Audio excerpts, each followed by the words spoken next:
lei e os profetas. O meu versículo é o versículo 12. Então eu vou ler o 12 de novo, é esse que eu quero. Mas eu não posso extraí-lo para explicá-lo do contexto. Então o 12 diz assim: assim, em tudo, façam aos outros o que vocês querem que eles lhes façam, pois esta é a lei e os profetas. Esse versículo nós ouvimos lá no nosso encontro, com uma discordância, né, pastor? A pessoa deu uma escorregada na explicação dele, e o pastor deu lá um grito na hora, eu também dei e tal. E isso ficou no meu coração, porque esse é um versículo que é esquecido pela igreja, pelo povo de Deus, pelo crente comum, pelos teólogos, dada a importância dele. Porque o nosso Senhor fez 3 grandes resumos. Bem, o resumo é pequeno, né? Então, em 3 grandes momentos, ele fez resumos da lei. Os 2 primeiros nós conhecemos de cor e salteado. Então, quando ele quis dizer e ensinar que toda a lei se resumia em mandamentos, ele fez isso 3 vezes. Os 2 primeiros, as 2 primeiras vezes, nós sabemos quais são. Amar a Deus sobre todas as coisas e amar ao próximo como a si mesmo. A terceira vez é essa, aqui e agora, em que ele diz assim: tudo aquilo que vocês querem que os homens façam a vocês, vocês devem fazer a eles. E aí eu peguei esse versículo e dormi pensando nele, acordei pensando nele. A hora que eu não estava conversando na viagem, ou com sono, eu também estava pensando nele. E resolvi falar um pouco com vocês sobre 3 verdades contidas neste versículo. Não dá para ler a Bíblia, irmão, sem conjunção. Todas as vezes que você for ler um versículo e tiver uma conjunção, você precisa prestar atenção na conjunção. Bem, antes de tudo, então, não dá para ler a Bíblia sem conhecer um pouquinho de português. Porque se você não souber o que é uma conjunção, não vai adiantar, né? Então você tem que saber um pouco de português. E se você não sabe tanto português assim, a ponto de identificar as conjunções, vai lá no Google, digita conjunção e volta a estudar a conjunção. As conjunções é que dão sentido às orações. Sem conjunção é impossível construir uma oração. Ele, se puder tirar um pouquinho, não sei se é o meu retorno que está alto aqui para mim, está dando um pouquinho de eco aqui no meu retângulo. E esse versículo começa com uma conjunção. Aqui na tradução da NVI diz assim: assim, quando tem uma conjunção, a conjunção está dizendo assim: para e lê o que vem antes. Se você ler um versículo que tem uma conjunção sem ler o que vem antes, você não vai entender de forma completa. Então, todo verso da Bíblia, já que a nossa Bíblia vem em versículos, que tiver conjunção, seja no começo do versículo ou no finalzinho, você tem que ler o que vem antes e tem que ler o que vem depois. A pessoa que estava explicando citou esse versículo completamente fora do contexto. E eu não posso fazer isso quando eu vou estudá-lo. Quando ele diz assim, assim, o assim significa o quê? Isso eu já falei, que vem uma coisa antes. Mas assim, que tipo de conjunção é essa? É uma conjunção que vai explicar, que vai trazer uma informação sobre algo que eu preciso praticar, dado o que veio antes.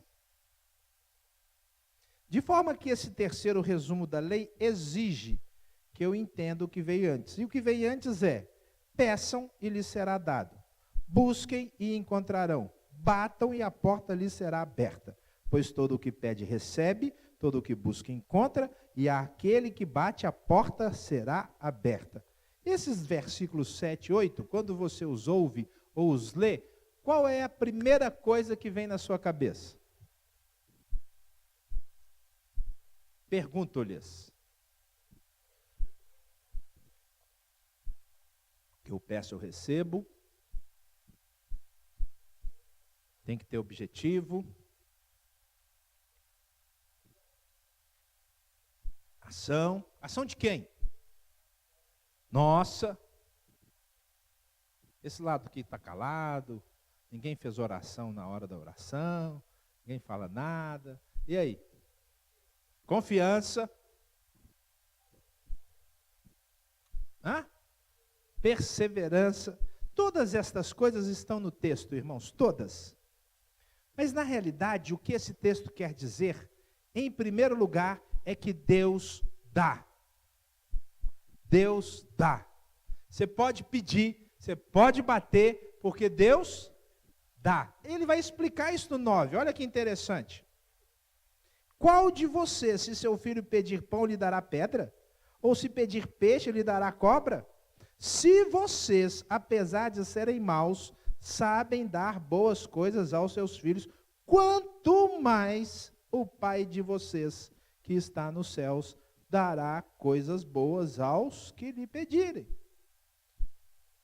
Nós pensamos primeiro em nós, porque nós gostamos de...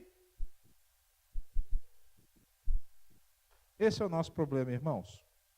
Nós temos dificuldade com esse terceiro resumo, porque nós gostamos de receber, mais do que a gente gosta de... E esse resumo está dizendo que a gente tem que fazer o oposto. O Senhor fez 3 resumos: amar a Deus, amar ao próximo, e agora ele diz: antes de você receber alguma coisa do seu próximo, você deve dar. Na realidade, os 3 resumos falam sobre o amor. Eu preciso amar a Deus, eu preciso amar ao próximo, e a forma de amar ao próximo é dando. E não recebendo. Então a primeira verdade que eu quero deixar para você aqui é que o amor é uma semeadura. E quem planta a semente é você.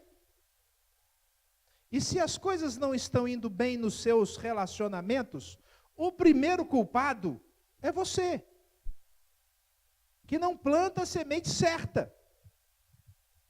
Guarda as sementes para você. Porque afinal você quer os frutos dos outros. Mas o Senhor não nos chamou primeiro para comermos os frutos dos outros. Ele nos chamou primeiro para plantarmos as sementes certas. É isso que ele está dizendo. A iniciativa do amor é nossa. Mas Deus prova o seu próprio... Alguém lembra desse versículo? Deus prova o seu próprio amor para conosco pelo fato de ter Cristo morrido por nós, sendo nós ainda pecadores. Ele fez o quê? Ele tomou iniciativa. E queridos, é tão grande o exemplo do Senhor que a palavra de Deus diz assim: nós amamos. E aí vem uma conjunção. Porque Ele nos amou primeiro. É isso que diz o versículo 12. Que eu tenho que amar primeiro. Que nesta relação de amor, eu sou o que dá o primeiro passo. Eu sou o que estende a mão antes. Eu sou aquele que toma a iniciativa. Eu quero que as pessoas façam para mim, não quero? Pois bem, antes que eu queira, antes que eu espere receber, eu tenho que fazer. Eu tenho que sair da letargia mundana, de quem fica imóvel esperando ser amado, porque o que o diabo ensinou foi o inverso do versículo 12. Espere para ser amado, e se você não está sendo amado, existe um problema do lado de lá. Não é verdade, irmãos. O problema está aqui, dentro do meu coração, dentro do seu coração, porque nós somos desafiados a amar primeiro, assim como o Senhor nos amou. O Evangelho foi construído com o sangue dos mártires. que foram mortos porque amavam quem não os amava. E eles não estavam nem aí, porque eles entenderam o que Jesus fez por eles. Então, o que o Senhor está dizendo para nós, e é uma palavra do Senhor, é um resumão abençoado, que deu os meninos do vestibular, os meninos que estão lá no terceiro, segundo ano, não tem resumo, não tem um treino assim, me dá um resumo aí, você tem um resumo aí? Resumo é uma bênção para estudar, é ruim de fazer, mas quando alguém dá um resumo para a gente, é uma maravilha.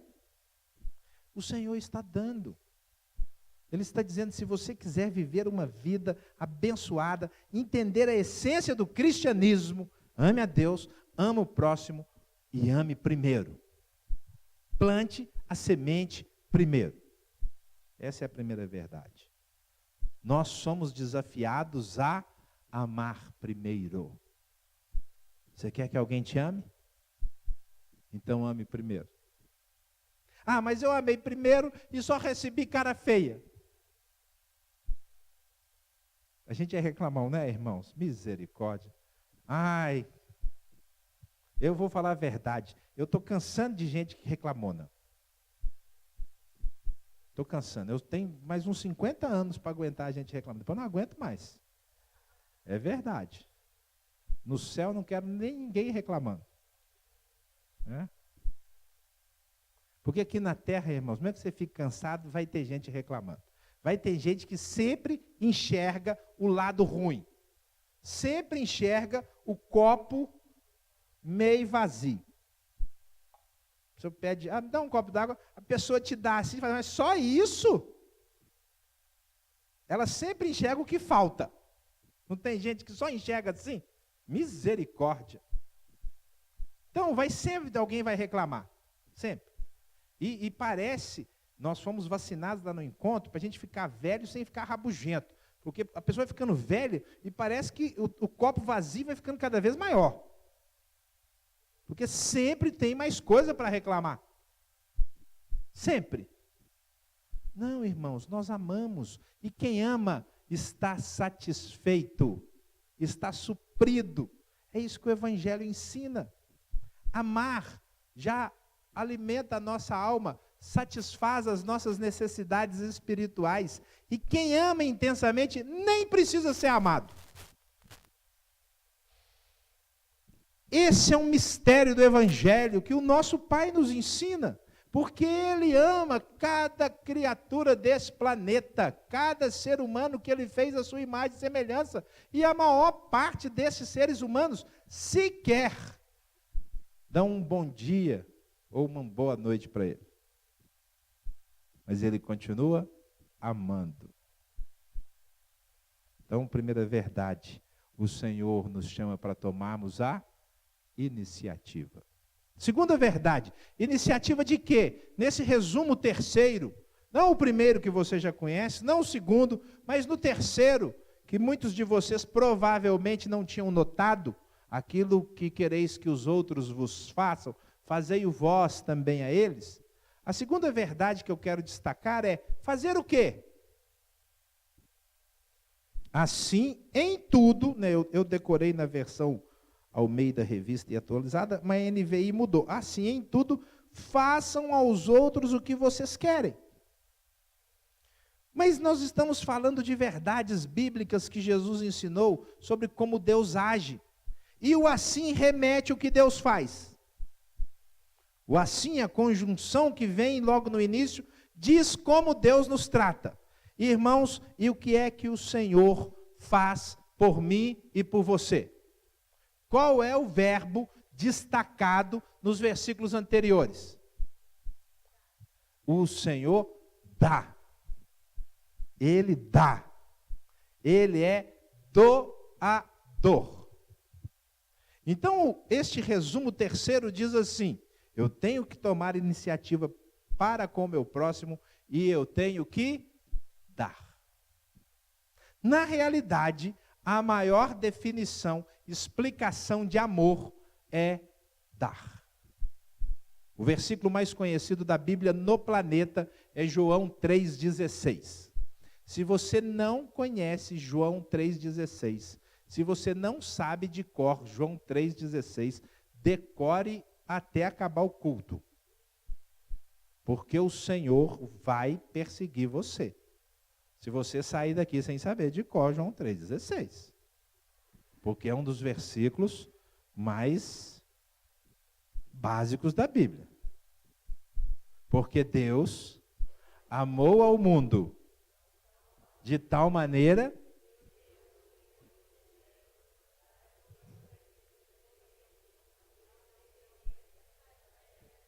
isso, vamos falar junto comigo. Você tem até o final do culto para decorar. Porque Deus amou ao mundo de tal maneira que deu seu Filho unigênito para que todo aquele que nele crê não pereça. Deus amou e Deus, irmãos, Deus é um doador. Até porque não tem jeito de comprar dele. Não tem jeito de pagar. Vai pagar Deus como? Não tem como pagar. Dízimo, irmãos, está longe de ser pagamento. O que é isso? Me ajuda aí. O dízimo, a nossa fidelidade, é um compromisso que a gente tem com Ele, de dedicar a Ele a nossa vida, dizendo assim, obrigado, minha vida é tua. E aí a gente é grato por aquilo que Ele nos dá. Quando alguém ensina aí que você se der será abençoado, isso é uma bobagem. Porque na realidade a gente dá porque a gente já foi abençoado. E não é pouco não. O Senhor é muito doador. Ele doa vida, doa saúde, doa inteligência, doa graça. Pastor, tem alguém conversando ali no cantinho? Pede, vai ali para mim ver quem é, pede para conversar lá fora, por favor. Ele doa tudo. Ontem faleceu a minha vizinha, alguns vão lembrar da minha vizinha, ela foi no meu aniversário, a dona Rosa, ela foi no meu aniversário, a que perdeu a filha dela morreu há 8 meses, e ela teve um infarto, que dia que a gente estava reunido? Quinta-feira a gente estava reunido aqui, a Tereza ligou e falou, a dona Rosa está tendo um infarto agora. Aqui na frente, a Tereza foi lá, ajudou, e aí ela teve 2 paradas cardíacas, e ontem ela faleceu. Todo dia me cumprimentava de manhã, eu cumprimentava a dona Rosa, eu não vou ver ela mais. Eu ainda não fui na casa deles, que a gente viajou, nós vamos lá amanhã fazer uma visita. A nossa vida, diz a Bíblia, é como uma neblina. De manhã ela está lá, aí o sol esquenta, o ar expande, e a neblina, vai embora. É como uma planta que de manhã você vai, olha que linda essa planta. De noite você vai, está murcha. É a nossa vida. Querido, só de dar vida, o Senhor já ensina que Ele é um doador. Por isso que eu e você não temos motivo algum para reclamarmos. Algum. Nós estamos vivos, temos saúde. Eu falo com você aqui porque você está aqui. Podia não estar. A maioria veio de carro. Alguns vieram a pé, que moram aqui pertinho. Veio de Uber.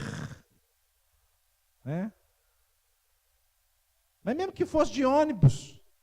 Eu, graças a Deus, comprei meu carro quando eu fiz 22 anos. Mas até os 22, pegar 2 ônibus para ir para a igreja. Ônibus, porque é lá em Minas. É. Né? 2. E eu ia de manhã e ia à noite. 8 ônibus por dia. Já pensou? Feliz da vida. O Senhor nos dá tantas coisas, irmãos. Roupa. Aposto que tem roupa no seu armário. Não tem roupa no seu armário? Só uma peça de roupa. Não tem uma peça de roupa só lá? Não, tem muita peça. Tem muita peça de roupa. Sapato de mulher, então, misericórdia. Irmãos, o Senhor é doador. E já que ele é doador, ele fala, assim, se você quiser cumprir a lei e os profetas, você tem que ser doador. Se você não for doador, você não ama. E aí você não cumpre a lei e os profetas.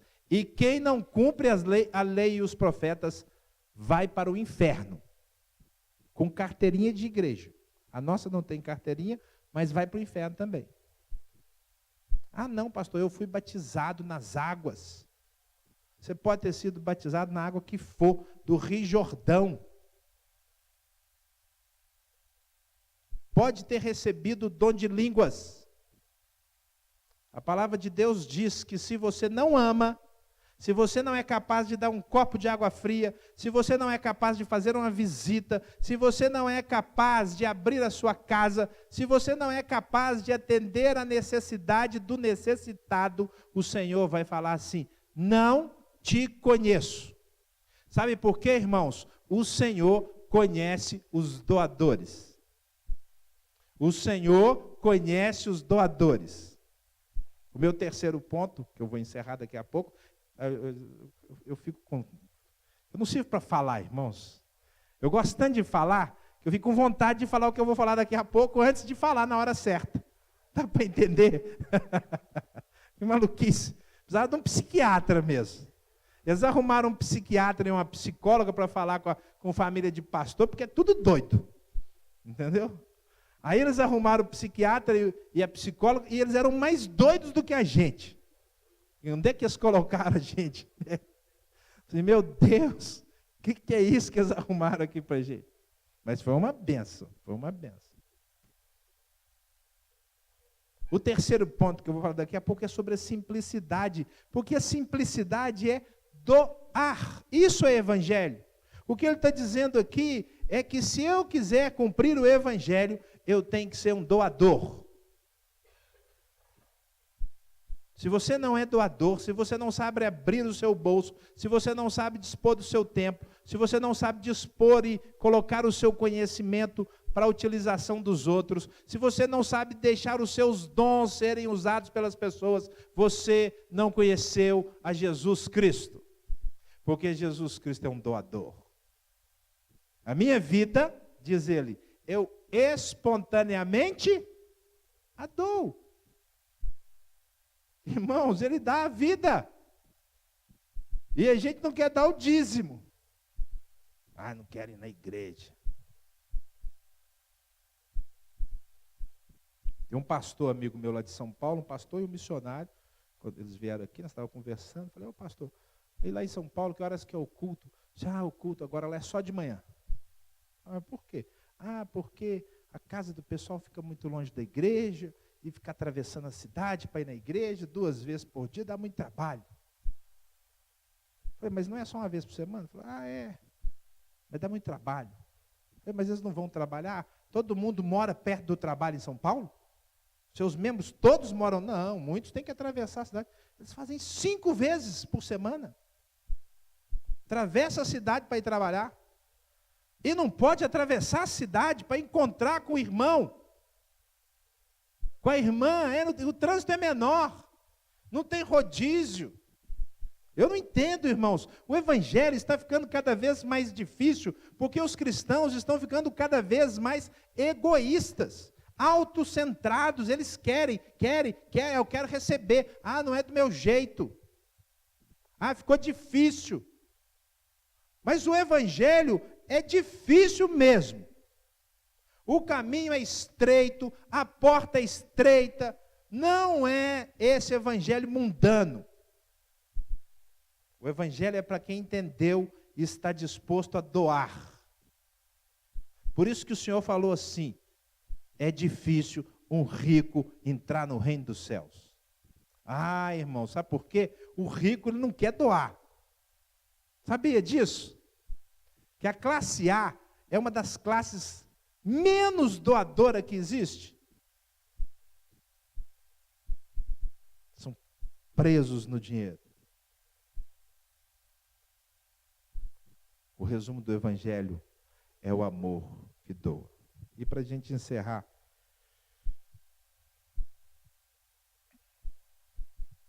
Versículo 12, então, diz assim: assim em tudo façam aos outros o que vocês querem que lhes façam, pois esta é a lei e os profetas. A primeira verdade sobre esse resumo é que ele fala sobre a iniciativa. Eu já disse, você tem que amar primeiro, você que planta a semente. No caso do casamento, Maicon, você tem que amar primeiro a sua esposa. Quanto tempo você ficou fora? 40 dias. Os próximos 40 dias. Sem ela. Os próximos 40 dias você está perdido. É ela em primeiro lugar, ela em segundo lugar, ela em terceiro lugar, ela em quarto lugar. Você vem lá em 29º. Porque você tem que plantar a semente. Estou te ajudando, hein, Bruna? Estou te ajudando. O Maico não gosta que vem conversar comigo junto com a Bruna. Fala, eu vou lá não, que o pastor puxa o saco da Bruna. Olha só que coisa feia. Você gosta, né, Roseli? Ai, Senhor, as pessoas têm segundas intenções, tá vendo? Tem misericórdia da tua serva. Irmãos, o que eu estava falando mesmo? Lembrei. A primeira verdade é que a gente tem que plantar primeiro. Segunda verdade, amor é doação. A terceira verdade que eu quero destacar é quando diz assim: esta é a lei e os profetas. Olha só, então esta é a lei e os profetas. Sabe o que o Senhor fez aqui, Fabiano? Ele simplificou. E olha que o judeu ortodoxo, os rabinos, os mestres da lei, os escribas, esses caras aqui, eles tinham 300.000 regras. E eles gostavam de todas, e decoravam todas, e ficavam lá, sei o quê. Mestre bom, Paulo, é quem tinha muita regra. E de repente vem um rabi novo, um mestre novo, e fala assim, sabe a lei e os profetas? É fazer primeiro ao outro, doando a ele. Isso é a lei. O que isso significa? Primeiro, é que o evangelho, irmãos, é tão simples, que pode ser praticado por qualquer pessoa, em qualquer lugar do planeta. Não precisa fazer curso, não precisa ter escolaridade, não precisa saber ler. Não tem que fazer teologia, não tem que fazer classe de catecúmenos. Eu, quando cresci, na minha igreja tinha um negócio chamado classe de catecúmenos. Até o nome é feio, né? Mas a gente tinha que fazer a tal classe para ser batizado ou para fazer a profissão de fé. Né? Catecúmenos vem de catequese. Então você tinha que ser catequizado. Irmãos, o evangelho não tem que ser catequizado. Para ser praticado, o evangelho precisa de algo muito simples. Amar a Deus, amar o próximo e fazer isso primeiro. É simples. Eu vou falar uma coisa aqui que parece heresia, mas não é, pastor. Não é. Até um não cristão pode praticar o evangelho. É verdade. Até um não cristão pode praticar o evangelho. Nós cristãos é que somos muito arrogantes. Não, só quem for como eu, não sei o quê, fulano ali não serve. E o Senhor, irmãos, várias vezes falou, cuidado com esse negócio de ficar julgando os outros. Porque você fica julgando pela aparência, você fica julgando pelo estereótipo evangeliquez, mas você não sabe. Eu olho o coração. E quando o nosso Senhor, que tem olhos como chama de fogo, encontra um coração que o ama, que ama o próximo,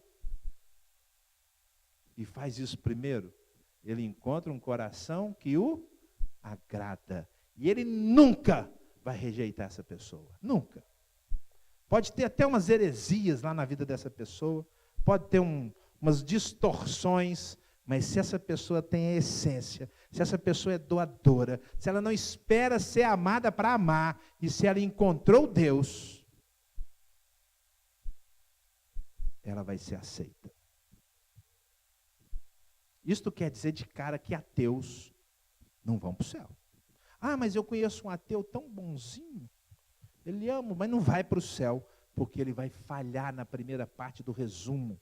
Porque a pessoa pode até começar como ateu, mas quando ela entende que tem um Deus, que as coisas não são por acaso, que é impossível o acaso dirigir esse planeta, impossível. Ela tem que se curvar diante do Criador. E o ateu tem um orgulho grande demais. Mas tirando o ateu, se a pessoa entendeu a essência no coração dela, que o apóstolo Paulo, lá em Romanos capítulo 2, diz que o Senhor gravou no coração de cada ser humano desse planeta essa lei moral. Se a pessoa entende, ela vai cumprir o Evangelho, porque o Evangelho, irmãos, é simples. Como Deus é simples. Sabe quem complica o Evangelho? Sabe quem? Você e eu. A gente complica o Evangelho. A gente vai criando uma série de obrigações que o Senhor não obriga. Vou dar um exemplo que a gente conhece. Marta e Maria. Jesus não estava na casa das duas? Das duas. E Marta estava fazendo o que era certo, preocupada com a organização, correndo de um lado para outro, querendo até servir as pessoas. E Maria? Se você tivesse lá, provavelmente, você fala, gente, como Maria é folgada. Que mulher folgada, né? Em vez de ajudar, se fosse eu ia falar, Maria, vai ajudar a sua irmã, porque eu sou super preocupado com a organização. Eu chego num lugar, eu já bato o olho na organização. Mas a palavra de Deus diz que Maria estava lá sentada aos pés de Jesus, e Jesus falou com Marta assim, Marta, fica na sua. Maria escolheu a boa parte. É a simplicidade, irmãos. É entender a presença do Senhor e ouvir a presença do Senhor. O Senhor é muito simples e nós precisamos ser mais simples. Nós precisamos resumir a lei e os profetas no amor, no amar, no plantar primeiro, no parar de fazer exigências, no parar de colocar restrições, no parar de colocar uma série de responsabilidades, quando na realidade o que eu e você precisamos é tomar a iniciativa do amor. Quando eu e você fazemos isso, nós cumprimos esse resumo abençoado. A lei e os profetas. Maria, aos pés do Senhor. Fazendo nada. Fazendo nada. Fazendo nada, ela estava agradando ao Senhor naquela hora. Não é agora o pastor falou que eu vou fazer nada. Não é isso que eu estou falando, por favor. Tá? A esposa fala assim, meu bem, vem ajudar a lavar a louça. Não, agora eu estou fazendo nada. Né? Para com isso. Não me use como desculpa para os seus pecados. Tá bom? Naquela hora, a simplicidade era o melhor caminho. Queridos, o Evangelho é o Evangelho da simplicidade. E nós precisamos entender isso. Parar de fazer exigências demais e começarmos a dar e a fazer concessões. Nas nossas concessões, o nosso coração precisa ser abrangente. Precisa caber mais gente. Precisa caber mais pessoas, as mais variadas. Porque assim é o coração do nosso Deus. Cabe gente demais. Por isso o terceiro ponto é esse. Eu gosto quando o Senhor fala assim, ó, esta é a lei e os profetas. Toda a lei de Moisés, todos os 12 profetas menores, os maiores, todos, estão contidos, inseridos na simplicidade do investir, do plantar primeiro, do parar, de ficar esperando. Ah, não, eu fiz demais. Eu eduquei mal o meu marido. Ou tem marido que fala, eduquei mal a minha esposa. Se eu tivesse sido assim, não seria. Para com isso. Começa hoje um novo momento com seus filhos, com o seu cônjuge. Começa a investir mais. Porque, queridos, foi isso que o Senhor fez em nós. E é isso que o Senhor continua fazendo. Ele continua investindo em você, investindo em mim. Ah, irmãos, se abrisse a nossa caixa preta aqui na frente dos outros, já pensou? O mais escondido do seu coração que ninguém sabe, os seus pensamentos mais obscuros, já pensou se abrisse aqui? A gente ia sumir, falar, Senhor, eu prefiro morrer, a gente ia virar morador de rua, nunca mais alguém ia ter notícia nossa.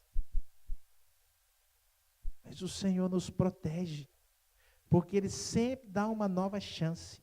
Ele sempre fala assim, eu vou com você de novo. Não interessa como você está, eu vou do seu lado.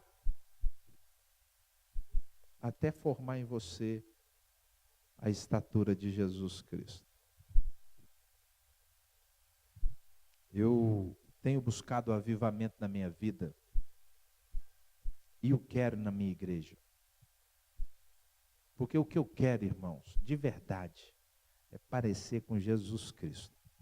Eu fico sonhando com a mente de Jesus. Sonhando com uma mente que é capaz de vencer os seus próprios pecados, seus próprios desejos errados. Com uma mente que não tem segundas intenções, que não faz cobranças. Uma mente como a da Sunamita que eu preguei domingo passado, fala, vai tudo bem. O Senhor, irmãos, tem isso para você e para mim. Não daqui 50 anos, não quando Ele voltar, Ele tem já. Se eu e você cumprirmos a lei e os profetas. E a lei e os profetas são simples. Basta amar. E amar primeiro. Amém? Que o Senhor nos abençoe. Que o Senhor nos faça uma igreja avivada, cheia da presença e do poder do Espírito Santo. E nós vivamos esse resumo abençoado para a honra e glória do Senhor Jesus. Bênção de Deus. Nós vamos dar alguns avisos. Já tivemos a arrecadação dos dízimos e ofertas. E precisamos então apenas dar alguns avisos.